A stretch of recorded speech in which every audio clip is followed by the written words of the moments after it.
Comedy के नाम पर अश्लीलता की, अभद्र भाषा की कोई मर्यादा नहीं बची है। देश में आप जितने भी इन्फ्लुएंसर देखेंगे, जितने भी कॉमेडी कंटेंट देखेंगे, जितने भी आप रील्स देखेंगे, अब अश्लीलता, अभद्र भाषा, गाली-गलौज सबका इस्तेमाल किया जाता है।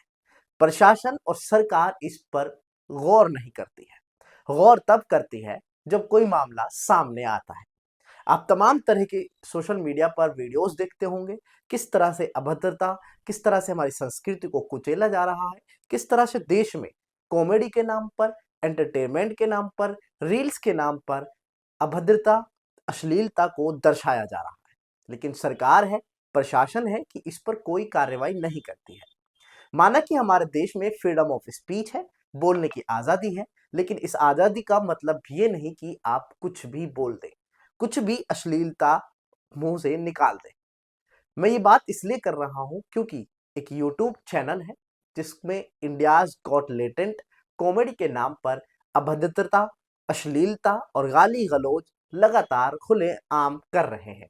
उन पर कोई कार्रवाई नहीं होती है, कोई सवाल नहीं खड़े होते हैं। सवाल जब खड़ा होता है, जब अश्लीलता की बिल्कुल हद पार करती है। इस तरह से अश्लीलता फैलाई गई, इस तरह से अभद्र भाषा का उपयोग किया गया, मैं आपको उसको बता भी नहीं सकता हूँ। देश शर्मसार हो जाता है। ऐसी जब आदतें, ऐसी जब कॉमेडी के नाम पर अभद्रता फैलाई जाए, अश्लीलता फैलाई जाए।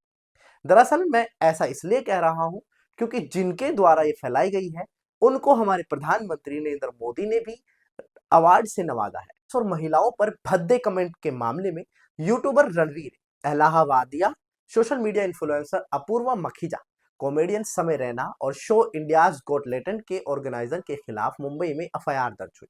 महाराष्ट्र के सीएम देवेंद्र फडणवीस ने भी सोमवार को कहा, मुझे इसकी जानकारी मिली है, हालांकि मैंने उस शो को नहीं देखा न सुना है। पता चला है कि भद्दे तरीके से शो को चलाया जा रहा है, जो बिल्कुल गलत है। फ्रीडम ऑफ स्पीच सबके लिए है, लेकिन हमारी फ्रीडम तब खत्म हो जाती है जब किसी और की फ्रीडम को एनक्रोच करते हैं। ये ठीक नहीं है, सबकी मर्यादाएं हैं, हमने अश्लीलता के भी नियम तय किए हैं। अगर कोई इसको पार करेगा तो उसके खिलाफ कार्रवाई की जाएगी। आपको बता दें कि इस मामले पर रणवीर अलाहाबादिया ने माफी भी मांग ली है, लेकिन My comment wasn't just inappropriate, it wasn't even funny.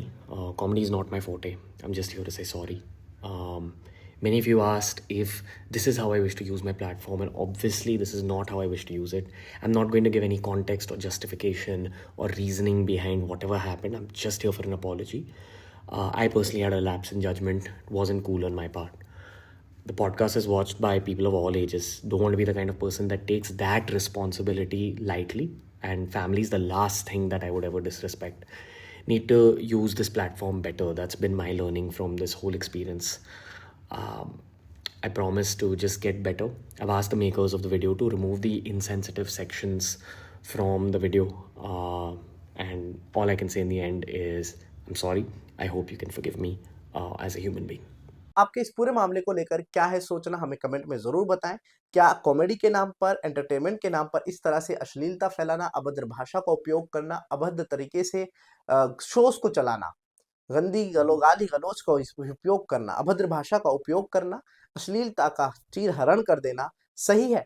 आप हमें कमेंट में अपनी राय रखें और ऐसी खबरों के लिए हमारे साथ बने रहें और देखते रहें द मीडिया माइक। धन्यवाद।